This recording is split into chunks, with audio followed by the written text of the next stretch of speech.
जय हिंद प्यारे दोस्तों, मैं प्रकाश अवस्थी कानपुर वाला। प्यारे दोस्तों, आज हम लोग पढ़ेंगे 17/8/2018 का शिफ्ट नंबर 1 ALP का।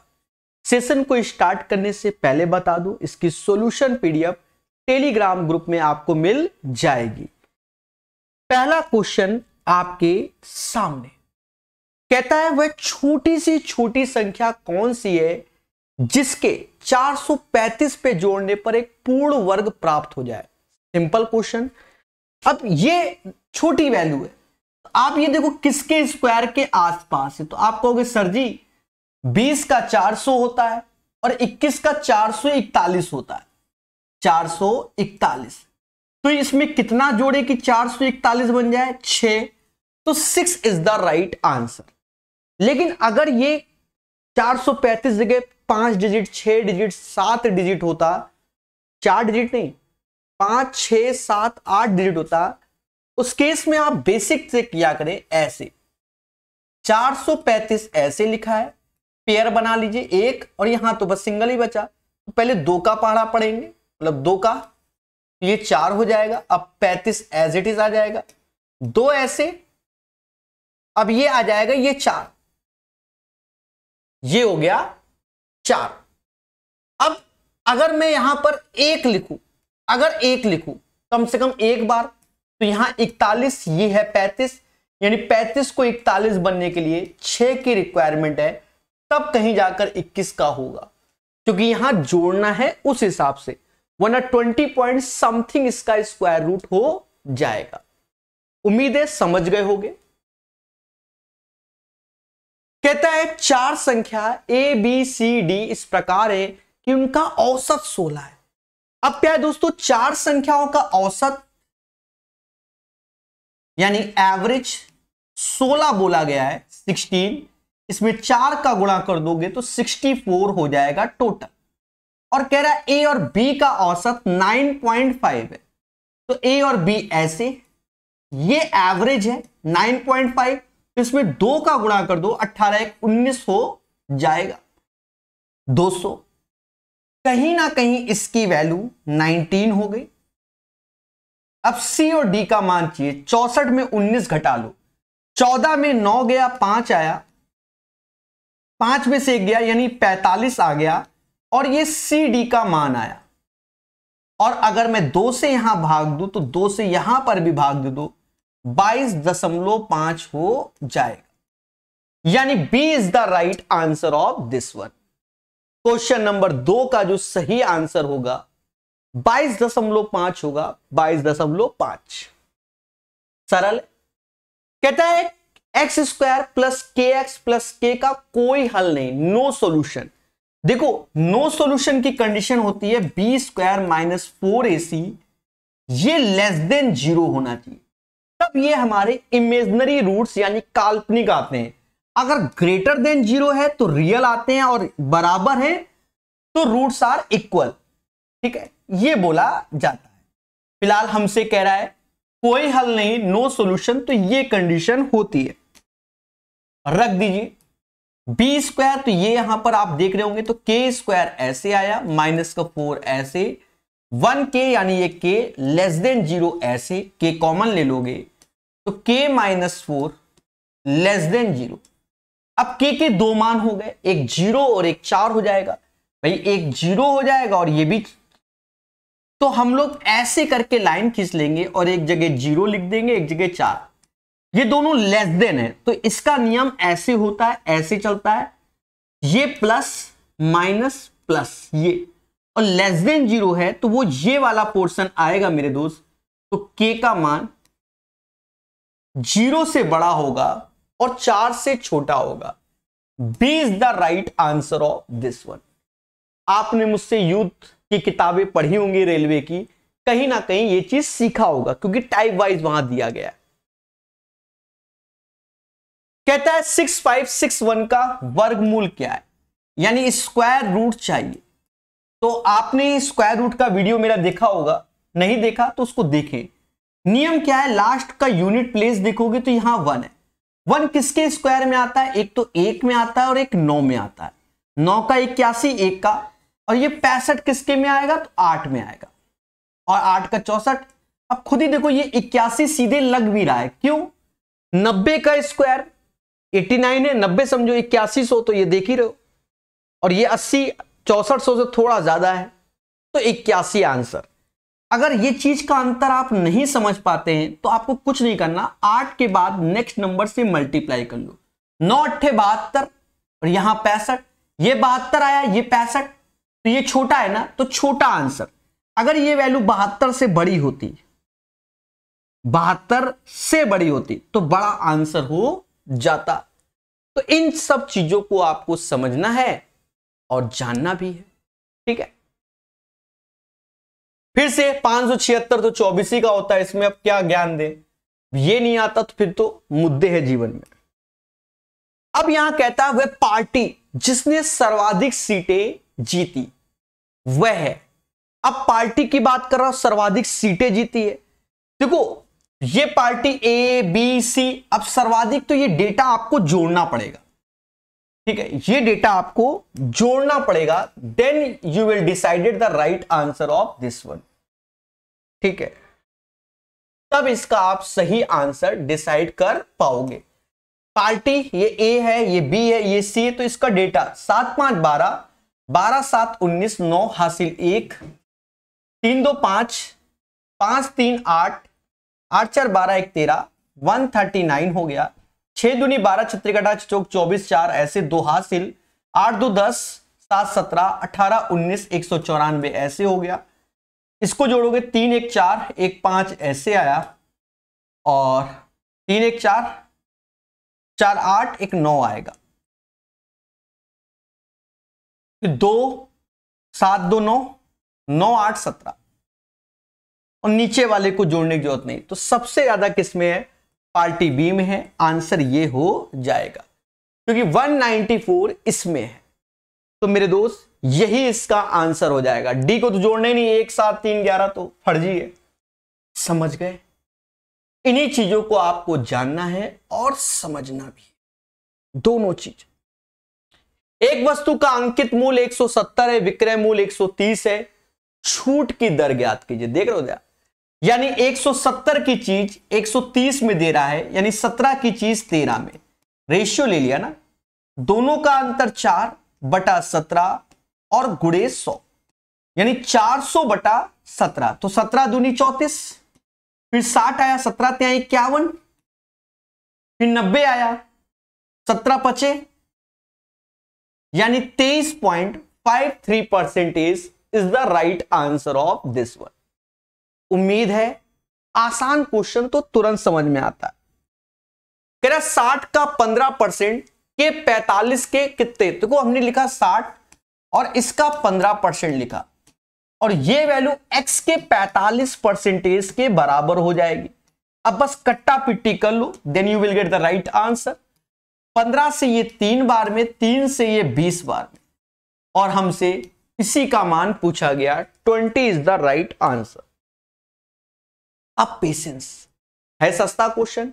यदि जेम्स और राधा के बीच में 87 रुपए को 1 और 2 के अनुपात में विभाजित किया जाता, तो राधा को कितने रुपए मिले? मेरे भाई समझो, 2 इवन होता है, 2 इवन, ये ऑड ये ऑड ये ऑड, राधा को इवन नंबर 58 मिला, पहला तरीका।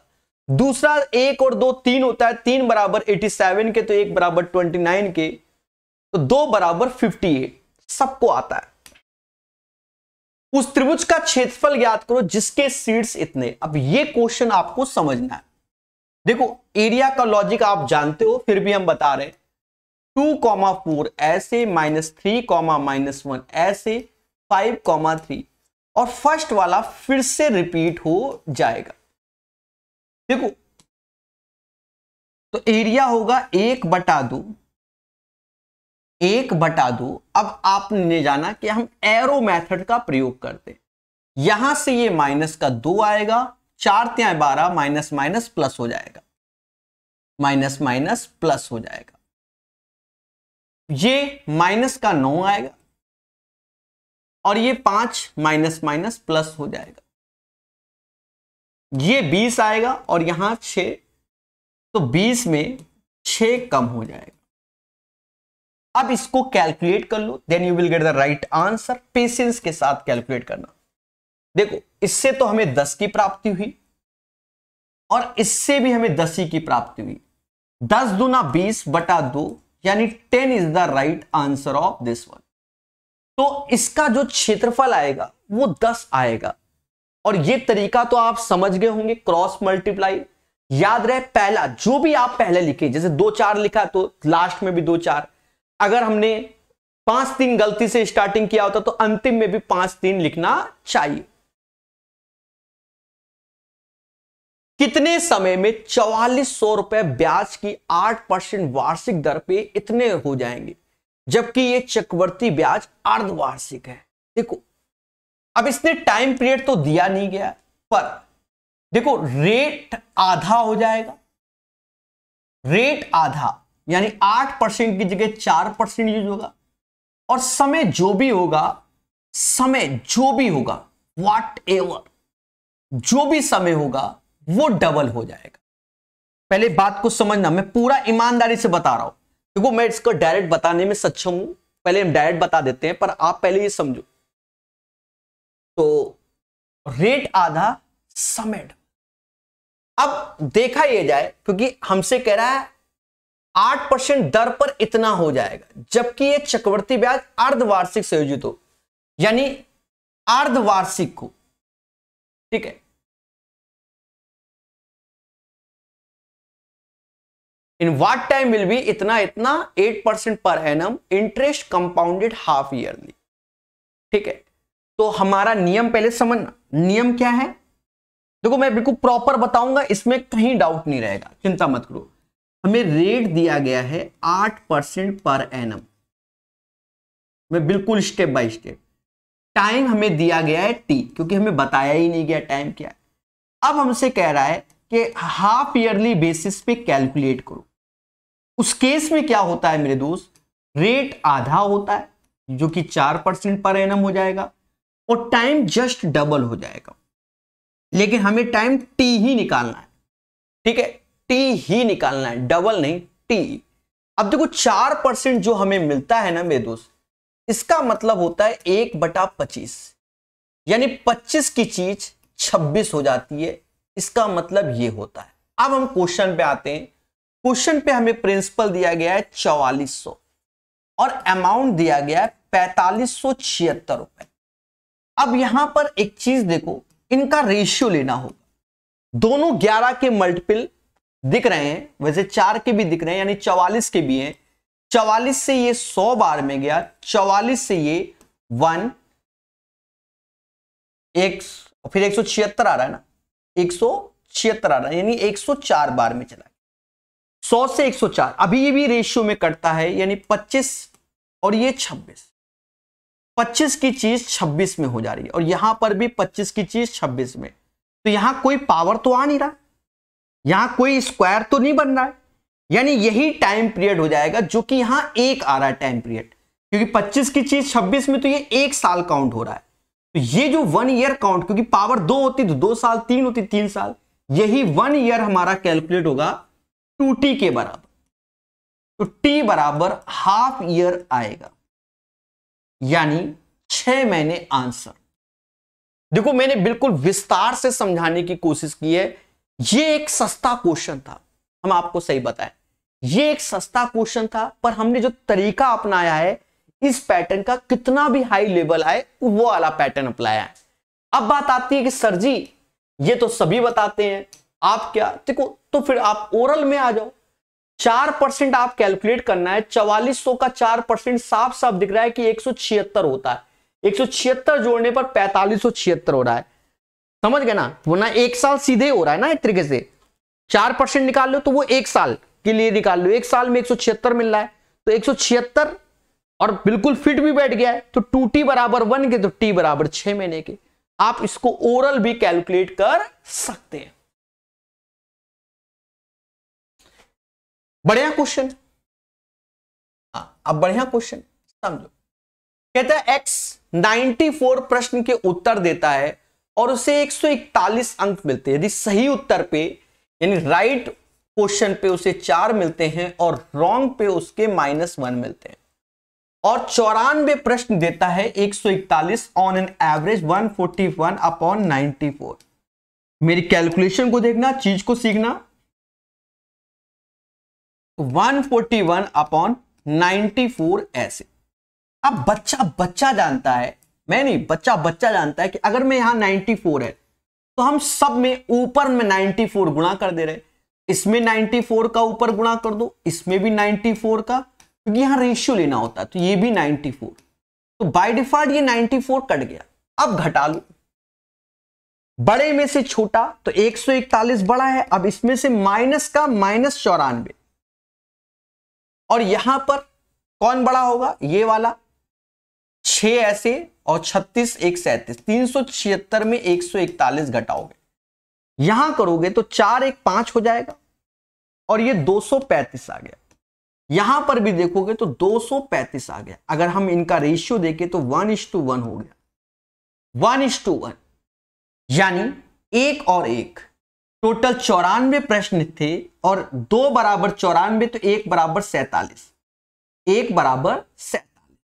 एक्स द्वारा सही कितने होंगे, एक्स द्वारा 47 ही सही होंगे और 47 ही रॉन्ग होंगे, क्योंकि 2 बराबर, दया कलर चेंज कर दे रहे, 2 बराबर 94 तो 1 बराबर 47, समझ गए ना, 1 बराबर 47 के, ठीक है। तो 47 राइट होंगे और 47 ही हमारे रॉन्ग होंगे। उम्मीद है ये क्वेश्चन सबको समझ में आया होगा और बढ़िया क्वेश्चन है। ये क्वेश्चन अभी इसी पैटर्न का एसएससी सीजीएल में भी आया। हमने आपको ट्रिक बता रखी है, आप उस ट्रिक को समझो।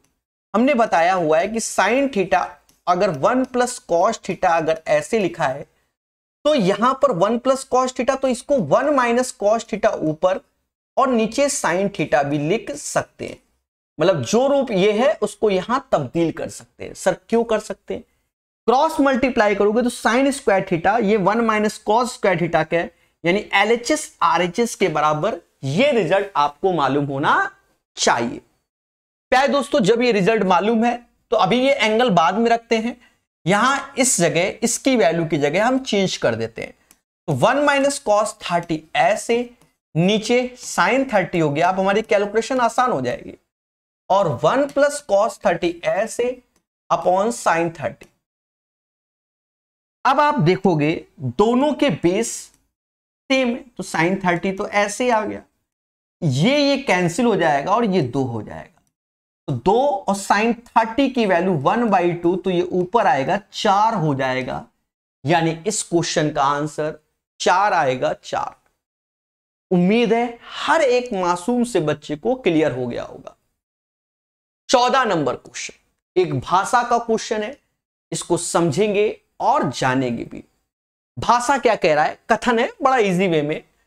कहता है भैया श्री राजेश किस वर्ष में पैदा हुआ था। अब ये दो स्टेटमेंट है, कह रहा वर्तमान में राजेश अपने पिता से 25 साल छोटा है, यानी पिता राजेश एक्स का होगा, पिता एक्स प्लस 25 के। तो ये वर्तमान हो क्या हो या चाहे लाइफ टाइम पीरियड हो, हमेशा राजेश अपने पापा से 25 साल छोटा ही रहेगा, लाइफ टाइम पीरियड। फिर आगे बात करता है दूसरे स्टेटमेंट, तो इस स्टेटमेंट से नहीं निकल सकता राजेश की, बस इतना मालूम चल सकता है कि भैया वो अपने पापा से छोटा है, बस। दूसरे स्टेटमेंट में जब पढ़ते हैं, कहता सी राजेश की बहन जो 1974 में पैदा हुई थी, सी राजेश यानी ये इसकी बहन जब 9714 में पैदा हुई थी, तो उनके पिता से 35 साल छोटी थी।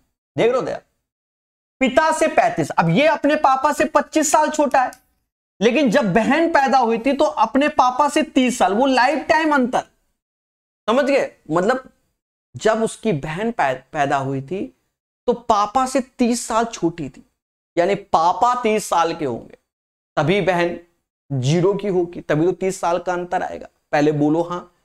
और राजेश अपने पापा से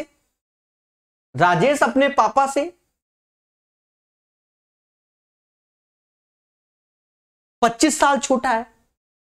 कितना, अच्छा 35 साल छोटे थे, सॉरी ये 35 लिखा हुआ है, मैं 33 चिल्ला रहा हूं, कोई बात नहीं। तो निकल आएगा मेरे भाई। यानी राजेश से राजेश की बहन 10 साल बड़ी है। सीधी सी बात है, राजेश की बहन का जन्म 1974 में हुआ था और पापा से वो 35 साल छोटी थी, तो लाइफ टाइम पीरियड 35 साल ही छोटी रहेगी। और राजेश पापा से 25 साल छोटा, तो लाइफ टाइम। तो सीधी सी बात है, राजेश अपनी बहन से 10 साल छोटा है। यानी राजेश की बहन 1974 में, तो राजेश पैदा हुआ 1984 में। तो भैया दोनों स्टेटमेंट के माध्यम से ही हम आंसर निकाल सकते हैं, अदरवाइज नहीं, अदरवाइज नहीं। तो both statement first and second दोनों पर्याप्त। और ये क्वेश्चन रीजनिंग का पार्ट होता है, मैथ का नहीं, फिलहाल हमने बता दिया एएलपी के केस में स्टेटमेंट। ये क्वेश्चन अच्छा है, कई बच्चों के साथ खेल जाएगा, इसको समझो। p वह सबसे छोटा धनात्मक पूर्णांक है कि p से बड़े प्रत्येक धनात्मक पूर्णांक n को दो भाज्य संख्या के योग के रूप में लिखा जा सकता है। अब देखो कैसे, p कोई धनात्मक पूर्णांक है, अब ऑप्शन से ही खेलेंगे। मान लो हमने 11 ले लिया, तो 11 नहीं, 11 से बड़ा लेना है, या तो 12 लू, या 13 लू, या 14 लू, क्योंकि यहां कह रहा है p वह सबसे छोटा धनात्मक पूर्णांक है और p से बड़े धनात्मक पूर्णांक n को दो भाज्य संख्या। अब भाज्य संख्या आपको मालूम होगा कंपोजिट नंबर, कंपोजिट नंबर जो स्टार्ट होता है वो 4, फिर 6, फिर 8, फिर 9, फिर 10, फिर 12 ऐसे होता है। यानी वह नंबर जो प्राइम ना हो उसे कंपोजिट कहते हैं, एक्सेप्ट 1 को। और यहां पर देखो, यहां पर आप देखो 11, जैसे हमने ये ऑप्शन में 11 है, तो 11 को नहीं लेना है, 11 से बड़े, तो 12 को हम लिख सकते हैं, 8 4 12 कंपोजिट में लिख सकते हैं, 13 को भी लिख सकते हैं, 13 को 9 4 13 लिख सकते हैं, 14 को भी लिख सकते हैं, 6 8 14। यानी आंसर ये हो जाएगा।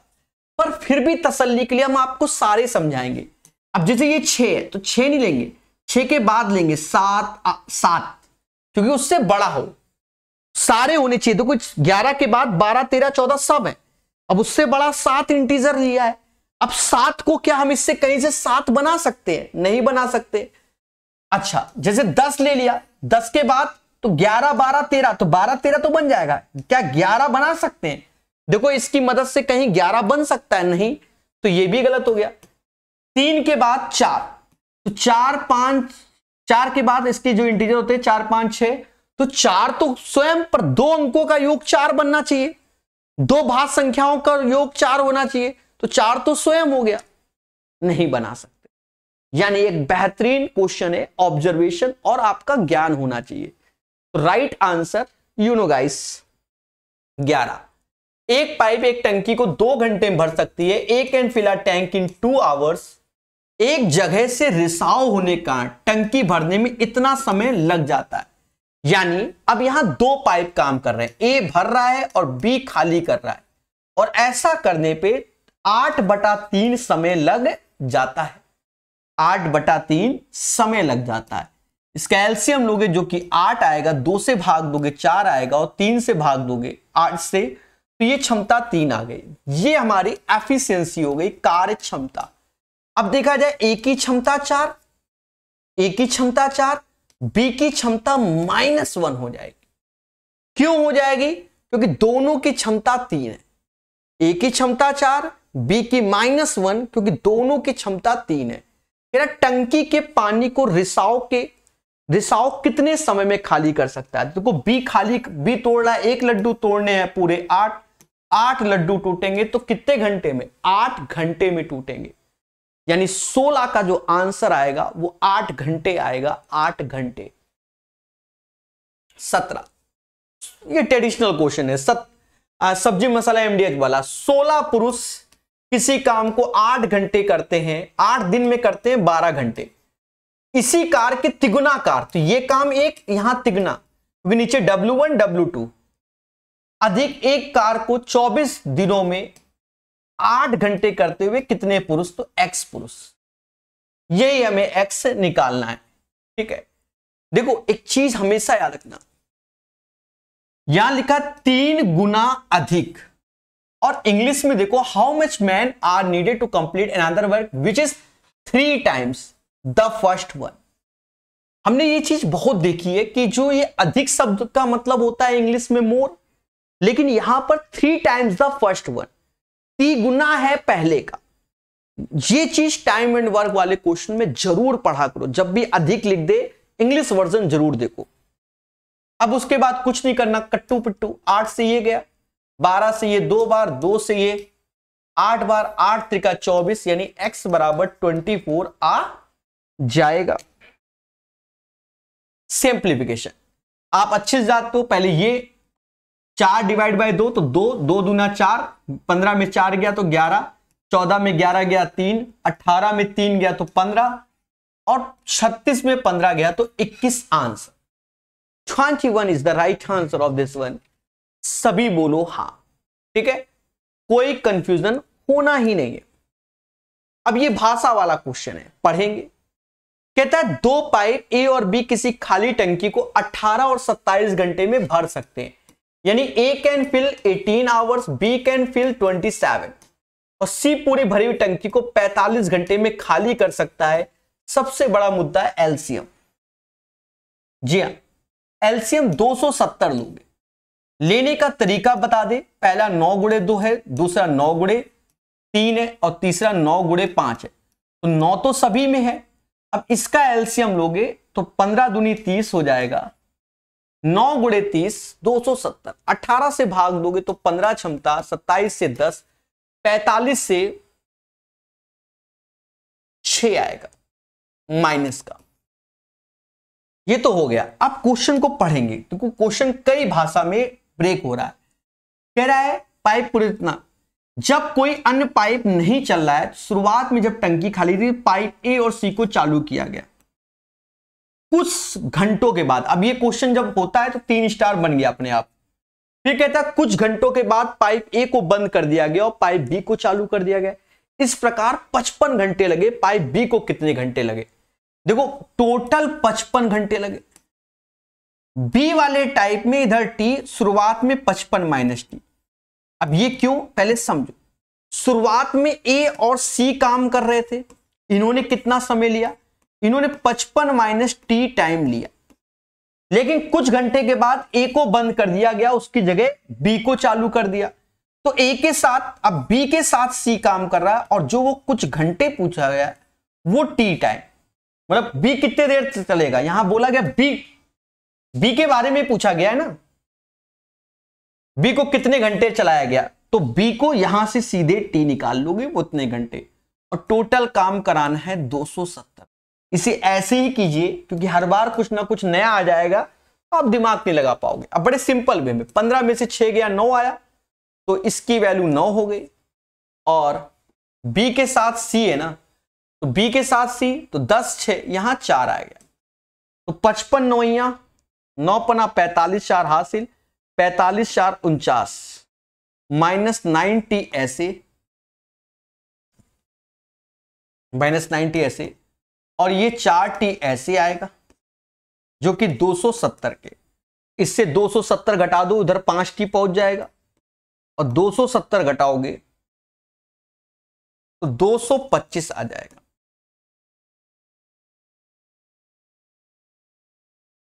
और 5 से भाग दे दोगे तो 45 आ जाएगा, यानी बी को 45 घंटे तक चलाया गया। तो यही इसका आंसर होगा। 19 का राइट आंसर 45 घंटे, 45 घंटे। 20 नंबर कहता है 3/2 प्राप्त करने के लिए 2/3 में कितना जोड़ा जाए। देख लो 2/3 में x जोड़ दोगे 3/2 आ जाएगा, तो x बराबर 3/2 माइनस 2/3। 9 में से 4 गया 5/6। द राइट आंसर 5/6 होगा। ABCD एक चक्री चतुर्भुज है, तो अब जब साइक्लिक क्वाड्रिलेटरल बोल दिया गया, देखो क्या बोला है, चक्री चतुर्भुज यानी साइक्लिक क्वाड्रिलेटरल। मैं आपको बड़ा बेसिक वे में बता रहा हूं, बड़ा बेसिक वे में। देखो साइक्लिक, देखो करने को बहुत तरीके हैं, हम आपको बहुत बेसिक बता रहे हैं। साइक्लिक क्वाड्रिलेटरल में क्या होता है, आमने सामने के कोणों का सम 180 होता है। आमने सामने के कोणों का सम 180 होता है। तो आप ऐसा कर लो, अब ये तो नहीं कहा गया कि स्क्वायर है, रेक्टेंगल है, रोम्बस है, पैरेललोग्राम है। आप अपने माइंड में स्क्वायर समझ लो तो सब 90-90 हो जाएगा। ए बी सी डी सभी के मान 90 और सभी में कॉस की वैल्यू क्या होती है, 0 होती है। कॉस 90 0, तो आंसर 0 बिल्कुल राइट होगा। फिर भी अगर आपको लगता है कि सर हमें नहीं, तो अगर आपने यहां पर ए बी सी डी ईमानदारी चलना जाए तो ए बी सी डी समझ, तो इसको अगर ए माना है तो ये सी है, लेकिन जो सी का मतलब होगा वो 180 माइनस सी, क्योंकि 180 माइनस ए होगा। सेम चीज अगर इसको बी बोला है तो ये 180 माइनस बी होगा। आप यहां रिप्लेस भी कर सकते हो भाई, कॉस स्क्वायर ए तो ऐसे रखा, कॉस स्क्वायर बी भी ऐसे रखा, कॉस स्क्वायर सी को ब्रेक कर लो, सी को क्या लिखोगे 180 माइनस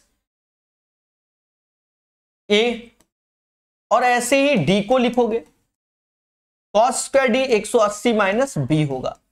अब आप जानते हो सेकंड क्वाड्रेंट में कॉस निगेटिव होता है, फिर भी स्क्वायर लगा तो बाय डिफॉल्ट पॉजिटिव हो जाएगा। तो यानी आप ये लिख सकते हो, यही कॉस स्क्वायर ए ऐसे आएगा, ये कॉस स्क्वायर बी ऐसे आएगा, इससे ये कटेगा, इससे ये कटेगा, 0 आंसर होगा।